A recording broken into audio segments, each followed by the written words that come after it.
Hello, everybody. Welcome back to Freedom's Ministry on this rainy April 5th, 2026.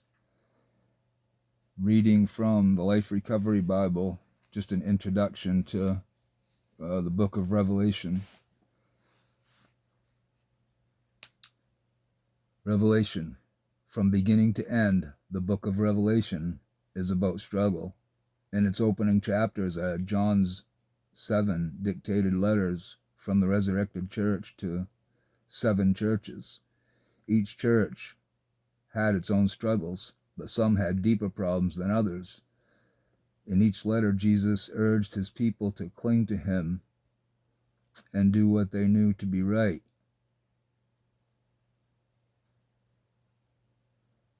The ones who listened he called overcomers. The rest of the book contains the story of another dramatic struggle, God's plan to rid the world of sin and its destructive consequences. John describes when Jesus will return to glory to conquer Satan and restore his broken world, vindicating God's people and judging the wicked. All people will get their dues when Christ returns. Believers will receive eternal joy, unbelievers unending separation from God. In the end, God will rebuild what has been broken by sin. He will introduce a new heaven and a new earth. The book of Revelation ends with Christ as victor over all. All that he said will come true. All that he taught will be proven right.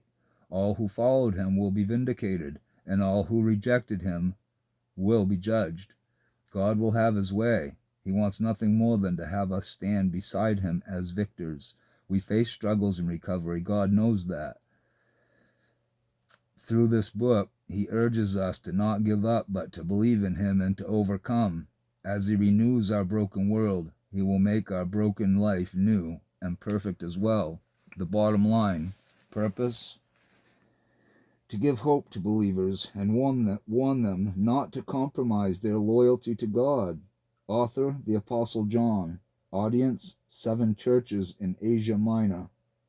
Date written, probably about 95 after death. During the Roman Emperor Domitian's persecution of Christians.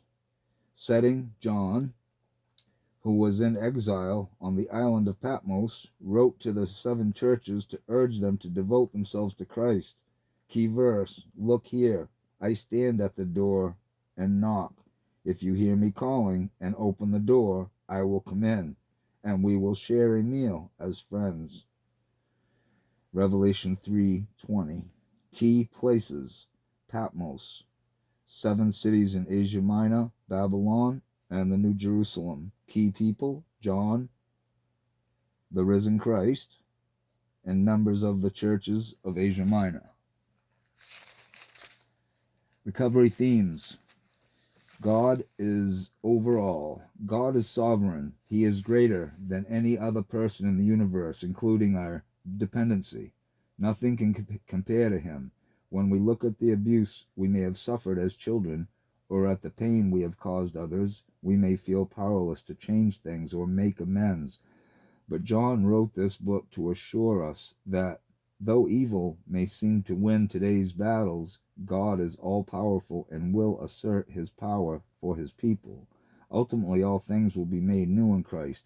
As we submit our life to God, he will begin the process of renewal right away. God is the source of our hope. We may feel helpless and about to give up all hope, but the book of Revelation reveals to us the ultimate source of hope, Jesus Christ. He is coming again and will deal with the problems of our sin-tattered world, restoring what is broken and dealing with the injustice around us. Life is never hopeless, regardless of what has happened to us or what we have done. We can focus on God's love, grace, and forgiveness. He has made our restoration possible through Christ, and he will return to complete his task of universal renewal. If we are looking to Christ, we can claim our hope despite the difficult circumstances we may face.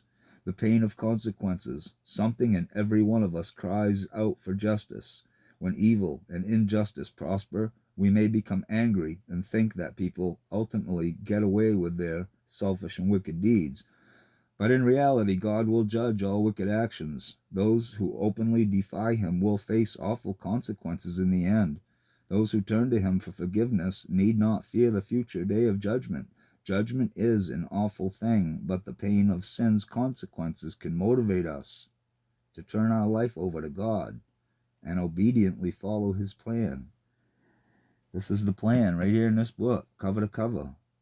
You don't have to read it cover to cover, you know what I mean? Yes, you do, but I don't mean in one sit. I mean, you know, a little bit a day, a little bit a day. If you have to do just a couple verses just to get started, be on it, you know, just to get started. And no matter what you're doing in life, God will take care of everything. Don't be ashamed or discouraged to read because you're doing things that you're not supposed to or anything like that. Get in the Bible all the more.